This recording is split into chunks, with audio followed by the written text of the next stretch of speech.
Hello, আসসালামু আলাইকুম। আমি Shafiul Alam, managing director Hypertech solution limited. আজকে আমরা আলোচনা করব মডিউল 1, যেখানে আছে ব্যবসা পরিকল্পনা সম্পর্কে একটা প্রাথমিক ধারণা প্রদান করা হচ্ছে কি আজকের মডিউল 1 এর উদ্দেশ্য। তো আমরা যেটা দেখেছি যে যারা বিজনেস করতে চান, পার্টিকুলার নতুন যারা এন্টারপ্রেনার আছেন এবং অথবা যারা ইতিমধ্যে ব্যবসাকে সম্প্রসারণ করতে চাচ্ছেন, তাদের সবার আগে একটি বিষয়টা জানা দরকার যে সবার আগে হচ্ছে কি সুন্দর একটি ব্যবসায়িক পরিকল্পনা খুব গুরুত্বপূর্ণ। কারণ আপনি যেভাবে ব্যবসা করতে চাচ্ছেন সেটার যদি খুব ভালো একটা ধারণা না থাকে এবং আপনি মার্কেট সম্পর্কে, আপনি কিভাবে এটা বিপণন করবেন, কিভাবে বিক্রয় করবেন, কিভাবে মজুত করবেন, এই যে একটা সম্যক ধারণা এবং প্রত্যেকটি ধাপ যদি আপনি ভালোভাবে না জানেন, তাহলে দেখা যাবে যে আপনি ব্যবসায় সফল না হওয়ার সম্ভাবনা বেশি আছে। কারণ আমরা যেটা বলি যে begin with end in mind, শেষটা চিন্তা করে শুরুটা করা, যে আমি আসলে ব্যবসাটাকে কি পর্যন্ত নিতে চাই, কিভাবে করতে চাই।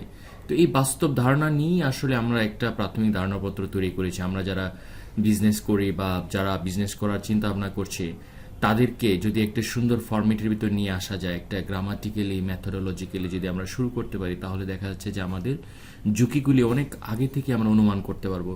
আমরা দেখেছি যে সারা পৃথিবীতে এই ব্যবসা যারা করেন, এবং এটা একটা কঠিন কাজ নিঃসন্দেহে, এবং সেখানে দেখা যায় যে অনেক ব্যবসা ব্যর্থ হয়। ব্যর্থ হওয়ার অন্যতম কারণ হচ্ছে তার সঠিক পরিকল্পনা না থাকা। তো যেই কারণে আমি সবাইকে বিশেষ অনুরোধ করব, আজকের যারা প্রশিক্ষণার্থী আছেন, তারা দয়া করে ব্যবসা পরিকল্পনা সম্পর্কে যে প্রাথমিক যে ধারণাটা আছে সেটা নিয়ে আপনারা মনোযোগ সহকারে শুনবেন। তা আমাদের আসলে একটি বিষয়, যে কোনো ব্যবসার ক্ষেত্রে আমরা সাধারণত বিভিন্ন মেয়াদি একটা পরিকল্পনা করে থাকি। কেউ 3 বছর পরিকল্পনা করি, কেউ 5 বছর পরিকল্পনা করি। সো তাদের যে কোনো একটা ভালো ব্যবসার পরিকল্পনা, যে শুধুমাত্র ব্যবসার ধারণা সফল করার জন্য প্রয়োজন নির্দিষ্ট পদক্ষেপগুলি মানুষ সহায়তা করে না, একটা স্বল্প মেয়াদী এবং একটা দীর্ঘমেয়াদী আমাদের যে ব্যবসায়িক যে লক্ষ্য যেটা থাকে, সেই লক্ষ্যকে পূরণ করার জন্য এটা খুবই গুরুত্বপূর্ণ। তো যেই কারণে ব্যবসায়িক পরিকল্পনা, পণ্য পরিষেবার সুবিধা, বাজারে যে সুযোগ তৈরি করা, তারপর হচ্ছে আমাদের যে ব্যবস্থাপনার যে আমাদের টিমটা দরকার সেটা, তারপর বিভিন্ন রেকর্ডগুলি থাকা, তারপর যে একটা ফাইন্যান্সিয়াল প্রেডিকশন করা, হ্যাঁ, যে অর্থনৈতিকভাবে অনুমান করা, এবং তহবিলের যদি আমাদের কোনো ফান্ডিংয়ের প্রয়োজন পড়ে সেটা নিয়ে আমরা দীর্ঘ একটা চিন্তা ভাবনা করে এবং একটা প্রক্রিয়ার মাধ্যমে যাওয়াটাই সবচেয়ে উত্তম।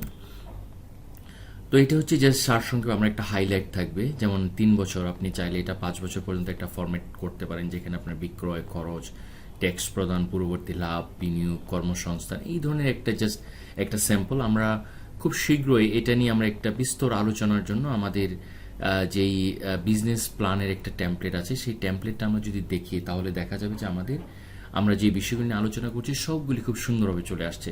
তো আমরা এটাকে বলি যে সোয়াট অ্যানালাইসিস, যে ব্যবসায়িক একটা বর্ণনা, তার কারা কারা এটা, এখানে শেয়ার হোল্ডার কারা আছেন, এবং আমরা কি কি সার্ভিস বা প্রোডাক্ট আমরা দিয়ে থাকি, সেটার একটা ধারণাপত্র দিয়ে আমি টেমপ্লেটটা নিয়ে এই প্রেজেন্টেশনের পরে আমরা সেই টেমপ্লেটটা নিয়ে আসবো। সো এবং ব্যবসায়িক ক্ষেত্রে দীর্ঘমেয়াদী কী লক্ষ্য আছে, এবং যে কোনো একটা আপনি যখন একটা ব্যবসা তৈরি করবেন বা এটাকে বৃদ্ধি করবেন, সেই ক্ষেত্রে আপনার 4টা স্তম্ভ আমরা অনেক সময় বলে থাকি। সোয়াট অ্যানালাইসিস, যে আপনার স্ট্রেংথ কি আছে, এই ব্যবসার ক্ষেত্রে আপনার কি কি স্ট্রেংথ আছে, তারপর যে আপনি কি কি উইকনেস আছে, আবার কি সুযোগ আছে, এবং পাশাপাশি কি কি থ্রেট আছে, যে থ্রেটগুলি হচ্ছে বিভিন্ন মেয়াদি হয়, যেমন short term threat, long term threat, competitor যারা আছে। তো এই অ্যানালাইসিসগুলি আমাদের চিন্তা করতে হবে। তো যেই কারণে আমরা যদি আমাদের শক্তি সম্পর্কে আমাদের ধারণা থাকে, আমাদের দুর্বলতা সম্পর্কে ধারণা থাকে, এবং কি কি সুযোগ আমার আছে এবং কি কি হুমকি আছে, আমরা যদি এই 4টা বিষয়কে যদি আমরা খুব গুরুত্বের সাথে নিয়ে যদি ব্যবসাটা শুরু করি বা একটা পরিকল্পনা শুরু করি, তাহলে দেখবো যে আমাদের ব্যবসাতে বিফল হওয়াটাই আমি বলবো যে অনেক ধরনের একটা কঠিন কাজ হয়ে যাবে। তো যেই কারণে দেখা যায় যে আমরা এই সোয়াট অ্যানালাইসিসটাকে খুব দৃঢ়তার সাথে আমরা এইগুলি এনলিস্ট করবো এবং এগুলি নিয়ে চিন্তা করে আমরা পরিকল্পনা সঠিক তৈরি করব। তো যেই কারণে আমাদের যে কোনো একটা বিজনেস পরিকল্পনার ক্ষেত্রে আমাদের একটা বাজার যাচাই করতে, আমরা যেটা বলি মার্কেট অ্যানালাইসিস। আপনি যদি মার্কেট অ্যানালাইসিস না করে একটা প্রতিযোগিতায় নেমে পড়েন, দেখা যায় যে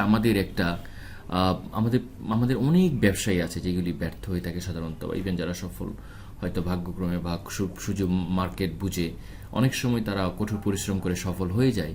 কিন্তু যে কোনো কাজের আগে আমরা যদি এই মার্কেটটাকে যাচাই করি, যে আমি যেই পণ্য বা যেই সেবাটা নিয়ে মার্কেটে শুরু করতে চাচ্ছি, সেই মার্কেট সম্পর্কে যদি আমার একটা সম্যক ধারণা না থাকে বা এটা একটা মূল্যায়ন বা আমার যে কোম্পানি আছে সেটার রেভিনিউ কেমন থাকবে, তারপর হচ্ছে গিয়ে বাজারের যে প্রবণতাটা পার্টিকুলারলি বা প্রতিযোগিতাদের প্রোফাইল এবং এই সবগুলি সম্পর্কে এবং প্রতিযোগিতামূলক ক্ষেত্রে আমাদের যে সুবিধাটা আছে এবং ক্লায়েন্টদের জন্য যে সুবিধাটা আছে সেই সম্যক ধারণার ক্ষেত্রে যদি আমরা কাজ করি, তাহলে আমি মনে করি যে আমরা আমাদের যে বাজার যাচাই নিয়ে আমাদের যে বিষয়গুলি আছে সেটা আমাদের চলে আসবে। তারপর হচ্ছে আমাদের শুধু বাজার যাচাই করলেই হবে না, সেই বাজারটাকে আমরা কীভাবে বিপণন, আমরা যেটা মার্কেটিং স্ট্র্যাটেজি, তারপর হচ্ছে সেলস স্ট্র্যাটেজি, তারপর হচ্ছে আমরা কীভাবে এটাকে কমিউনিকেশনের স্ট্র্যাটেজি, এই বিষয়গুলিকে খুব সুন্দরভাবে আমাদের লিপিবদ্ধ করতে হবে এবং সেই কৌশলগুলিকে আমাদের কাজে লাগাইতে হবে। যেমন আমাদের ধারণা থাকতে হবে যে বাজারের কোন অংশটাকে আমার প্রথমে লক্ষ্যবস্তু করা হবে। তো যেই কারণে দেখা যায় যে পূর্ণ লক্ষ্য বাজারে পৌঁছানোর পূর্বে এটি কীভাবে বিকশিত করা হবে, তো এই জিনিসটা আমি মনে করি যে খুব গুরুত্বপূর্ণ এবং সেটা নিয়ে চিন্তা করতে হবে। এবং আরেকটা বিষয় যে আমাদের কীভাবে আপনি আলাদা করবেন, কীভাবে বেনিফিটগুলিকে আপনি দিবেন। সবসময় একটা বিষয় মনে রাখবেন যে একটা প্রকল্পের ক্ষেত্রে দেখা যায় যে আমরা যেটা অনেক সময় বুঝি না যে বিষয়টা কিন্তু এরকম না যে আপনার কেউ আসলে প্রোডাক্ট কেউ কিনে না, সবাই কিনে কি বেনিফিট কিনে। তো যেই কারণে আপনার যে বেনিফিটগুলি আছে, আপনি পার্টিকুলারলি কি প্রবলেমটাকে আপনি সলভ করছেন, আপনি কি সমাধান করছেন। অনেকেই কথা বলে, আজকালকার যারা উদ্যোগ নিয়ে কথা বলে যে তারা ইনোভেশন নিয়ে কথা বলে, তারপর হচ্ছে ক্রিয়েটিভিটি নিয়ে কথা বলে, ঠিক আছে, কিন্তু আমি মনে করি যেটা যে আমরা যদি এই বাজারজাত করতে চাই এবং আমাদের যদি মার্কেটিং স্ট্র্যাটেজি যদি সেট করতে চাই, সবার আগে আমাদের উচিত হলো যেটা যে আমরা কি ধরনের মার্কেটিংয়ে কি বেনিফিটটা আমরা দিচ্ছি, কি প্রবলেমটাকে আমরা সলভ করছি, সেটা আমাদের চিন্তা করে তারপর হচ্ছে কি আমাদের কৌশল নির্ধারণ করে মার্কেটে আসতে হবে। অনেক সময় দেখা যায় যে আমরা জাস্ট একজন শুরু করেছি সেটা দেখে আমরা শুরু করে দিলাম। আসলে বিষয়টা এরকম না। বিষয়টা হচ্ছে যে আমরা প্রত্যেকটা জিনিস পুঙ্খানুপুঙ্খানুরূপে আমরা সেটা নিয়ে আলোচনা করব, পর্যালোচনা করব, আমরা জানবো, পারলে আমরা দেখব যে এই মার্কেটে যারা আছে তাদের অবস্থান কি আছে এবং তারা কিভাবে মার্কেটিং করছে, কাদেরকে টার্গেট করছে, যার ফলে হচ্ছে যেটা আমাদের একটা সার্বিক অ্যানালাইসিসের প্রয়োজন আছে। এরপর আসি হচ্ছে কি আমাদের বিক্রয় কৌশলগুলো। অনেক সময় দেখা যায় যে আমরা ডিরেক্ট সেলস করি বা রিটেল করি বা আমরা রিপ্রেজেন্টেটিভ নিয়ে করি বা আমরা ডিলার নিয়োগ করে আমরা কাজ করি বা সেলস রিপ্রেজেন্টেটিভের মাধ্যমে করি, আমরা ওয়েবসাইটের মাধ্যমে আমরা সেল করি। তারপর হচ্ছে অনেক সময় আমরা কি করি যে উপার্জন ভাগ করে নেওয়ার অংশীদার। এটা হচ্ছে গিয়ে যেমন আমরা রেভিনিউ শেয়ারিংয়ে কাজ করি। রেভিনিউ শেয়ারিং কীভাবে কাজ করে, যেমন ধরেন আমার একটা প্রোডাক্ট আছে, এই প্রোডাক্টটা আপনি বিক্রি করে দেবেন, বিক্রি করে দিলে আমি একটা লভ্যাংশ আপনাকে দিব। তো এইভাবে অনেক ধরনের মার্কেটিং কৌশল আছে। এই কৌশলগুলিকে আমাদেরকে আইডেন্টিফাই করতে হবে এবং আমাদের জন্য সবচেয়ে বেস্ট সুটেড কোনটা সেটা চিন্তা করতে হবে। অনেকে আছে যে সবগুলি অংশ নিয়ে কাজ করে। সো আমরা অনেক সময় 360 ডিগ্রি মার্কেটিং বা সেলস স্ট্র্যাটেজি তৈরি করে আমরা এভাবে কাজ করতে পারি। আরেকটা হচ্ছে যোগাযোগ কৌশল। আমরা অনেকেই যেটা ভুল করি, আমি আমার উদ্যোক্তা জীবন বা যারা উদ্যোক্তা আছেন, আমি তাদেরকে বিশেষভাবে রিকোয়েস্ট করব যে আপনারা যদি বিষয়টাকে খেয়াল করেন এবং আপনি নিজেও বুঝবেন যে আমাদের সব কিছু ইনভেস্টমেন্ট করার জায়গা আছে। আমরা অফিস নিচ্ছি, অফিসের জন্য ইনভেস্ট করতে পারছি, তারপর হচ্ছে গিয়ে ম্যান পাওয়ার নিচ্ছি, তারপর হচ্ছে প্রোডাকশন নিচ্ছি, প্রোডাক্ট নিচ্ছি, সার্ভিস নিচ্ছি, সবই নিচ্ছি, কিন্তু একটি বিষয় নেয়ার ক্ষেত্রে আমি জানি না কেন জানি আমাদের একটা উইকনেস আছে, সেটা হচ্ছে মার্কেটিং। আমরা সাধারণত মার্কেটিং করতে চাই না। এবং আপনি দেখবেন যে যদি আপনার যদি 1 লাখ টাকা দিয়ে যদি আপনি একটা ব্যবসার পরিকল্পনা করেন বা 5 লক্ষ টাকা বা 50 লক্ষ টাকা, আপনার যেই অ্যামাউন্টে হোক সেটার বড় একটা অংশ থাকা উচিত মার্কেটিংয়ের জন্য। সেটা হইতে পারে 30%, আমি তো বলবো যে 40% হলেও কোনো সমস্যা নেই। কারণ দিন শেষে আপনি যদি একটা প্রোডাক্টকে বিক্রি না করতে পারেন তাহলে কিন্তু আপনার ব্যবসাটা স্থায়ী হবে না। তো আপনি সাস্টেনেবিলিটির জন্য আপনাকে ফার্স্টে যেটা খুব কেয়ারফুলি আপনার প্ল্যান করতে হবে যে আপনি কীভাবে কমিউনিকেট করবেন, আপনি কীভাবে এটাকে সেল করবেন, কীভাবে মার্কেটিং করবেন। আপনার এটার জন্য হচ্ছে কি আপনি কি এটা বিজ্ঞাপন দিবেন, কি ধরনের বিজ্ঞাপন দিবেন, কোথায় বিজ্ঞাপন দিবেন, এবং কখন বিজ্ঞাপন দেবেন, কার কাছে পৌঁছাবেন, এবং আপনি এটাকে কীভাবে পাবলিক রিলেশন করবেন। হ্যাঁ, তো এই পুরো বিষয়টাকে, যোগাযোগ কৌশলটাকে আপনাকে খুব সুন্দরভাবে নির্ধারণ করতে হবে। তাহলে আমি মনে করি যে আপনি এই প্রকল্পটাকে সুন্দরভাবে আরও এগিয়ে নিয়ে যেতে পারবেন। বা আপনি যে বিজনেসটাকে আপনার যে উদ্যোগটা নিয়ে কাজ করছেন সেটা এগিয়ে নিয়ে যেতে পারবেন। এরপর হচ্ছে কি আমরা পাশাপাশি যেটা চিন্তা করি যে আমরা কীভাবে একটা প্রপারলি স্টাফিং করতে পারি। স্টাফিংয়ের ক্ষেত্রে হলো যে আপনি আপনার একটা অর্গানোগ্রাম তৈরি করতে হবে। আপনার কী কী ডিপার্টমেন্ট আছে সেই ডিপার্টমেন্টগুলিতে আপনাকে চিন্তা করতে হবে যে এই ডিপার্টমেন্টগুলিতে আপনার হতে পারে যে একটা ম্যানেজমেন্ট কমিটি থাকবে, তারপর হচ্ছে গিয়ে আপনার আপনার ম্যানেজার থাকবে, সেলস ডিপার্টমেন্ট থাকবে, এইচআর ডিপার্টমেন্ট থাকবে, প্রোডাকশন ডিপার্টমেন্ট। তো এই ধরনের অনেকগুলি ডিপার্টমেন্ট আপনাকে নির্ধারণ করতে হবে যে আপনি কতগুলি কর্মচারী নেবেন, কতজন পরিচালক থাকবে, বা এই কর্মচারীগুলিকে শুধু কর্মচারী নিলেই হবে না, আমাদের যেটা করতে হবে প্রশিক্ষণ দিতে হবে। কারণ হচ্ছে কি যে দেখা যায় যে আমরা যখন উদ্যোক্তারা দেখা যায় যে আমরা বিভিন্ন ডিপার্টমেন্টে আমরা জানি এই লোকগুলি নিতে হবে, কিন্তু নেওয়ার পরে দেখা যায় যে তার যে আমার যে নিডটা আছে সেই নিডটা ফুলফিল করতে পারছে না। কারণ হচ্ছে কি লোক কেবল নেওয়াটা ইস্যু না, তাদেরকে কিন্তু পরিচালনা করাটা কিন্তু খুব, পরিচালনা করার যে আপনার কৌশলটা বা আপনি কীভাবে পরিচালনা করবেন, তো এটা আমাদের চিন্তায় রাখতে হবে। অনেক সময় হয় কি আমরা আমাদের যে ধরনের ম্যানেজমেন্ট বা ম্যানেজার যেগুলি নেওয়ার প্রয়োজন আছে সেই বিষয়গুলি নিয়ে কিন্তু আমরা ম্যানেজমেন্টের একদম ভাবি না। তো যার ফলে হচ্ছে যে আমরা যে শুধুমাত্র স্টাফিংয়ের ক্ষেত্রে আমরা বোর্ড তৈরি করব বা রিক্রুট করব সেটাই কিন্তু যথেষ্ট না। তো যার ফলে আমাদের প্ল্যান করতে হবে যে এদেরকে আমরা কীভাবে কাজে লাগাতে পারি, আমরা কীভাবে এদেরকে সুন্দরভাবে প্রত্যেকটা অপারেশনে এঙ্গেজ করতে পারি।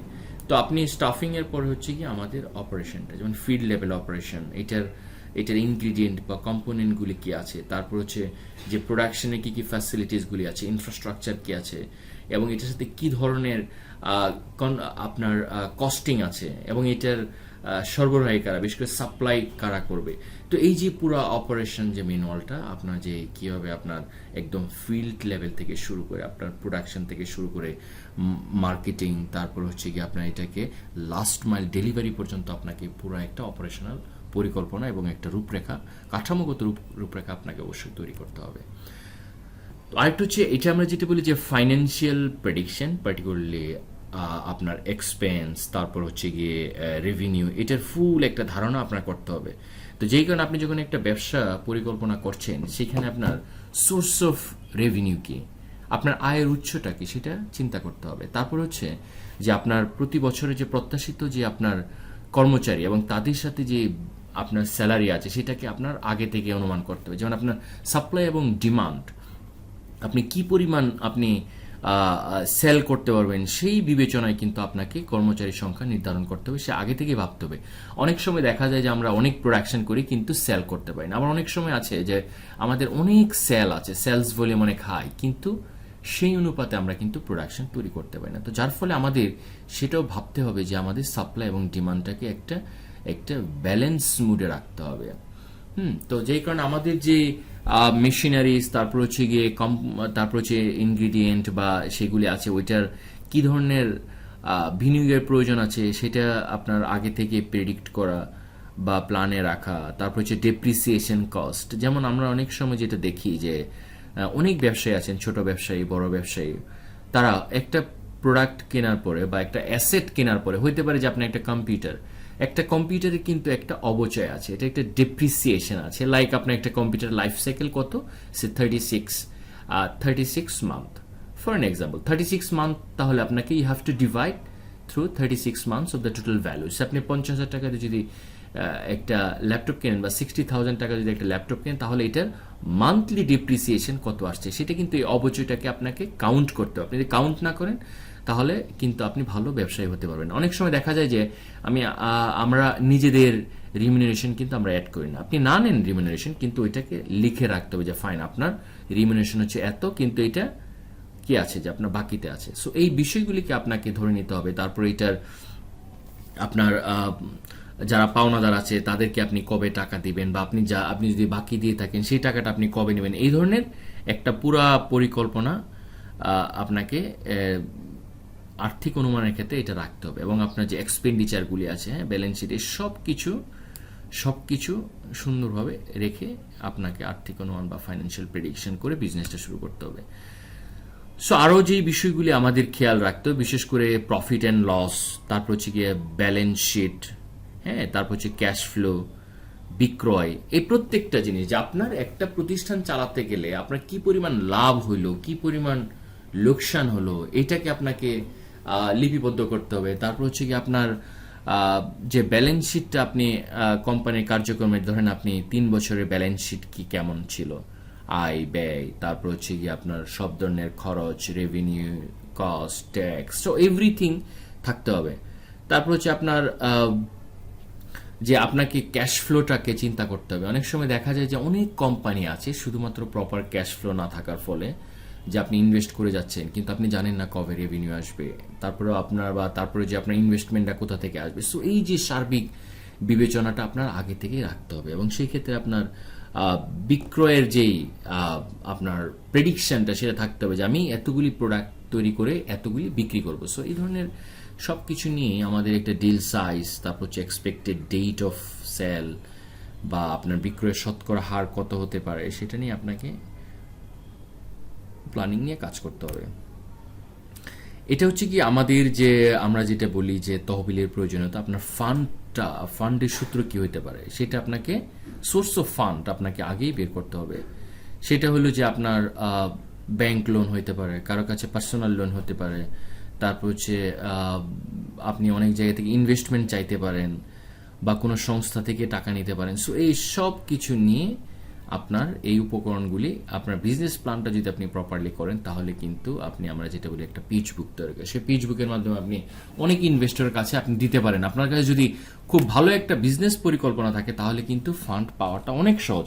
আপনি ব্যাংকের কাছে যাওয়ার ফলে আপনি কিন্তু বলার সাথে সাথে কিন্তু আপনাকে টাকাটা দিবে না, আপনাকে জিজ্ঞাসা করবে যে আপনার বিজনেস প্ল্যান কি বা কীভাবে আপনি এটাকে মার্কেটিং করবেন, আপনার সেলস প্ল্যান কি, কি কি মেশিনারিজ লাগবে। যখন আপনি দেখবে যে না আপনার এই সব কিছু ঠিক আছে, আপনার আইডিয়াটা পারফেক্ট আছে এবং আপনি বিজনেসটা রিসার্চ করে বুঝে তারপরে করতে চাচ্ছেন, তাহলে দেখবেন যে বিনিয়োগ পাওয়াটা অনেক সহজ হয়ে যাবে।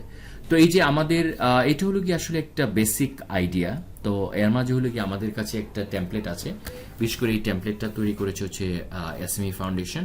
তাদের ওই টেমপ্লেটটার মাধ্যমে আমরা আপনাদেরকে দেখাবো যে কিভাবে এই এই বিজনেস প্ল্যানটাকে তৈরি করা যায়। এটা তো একটা জাস্ট একটা বেসিক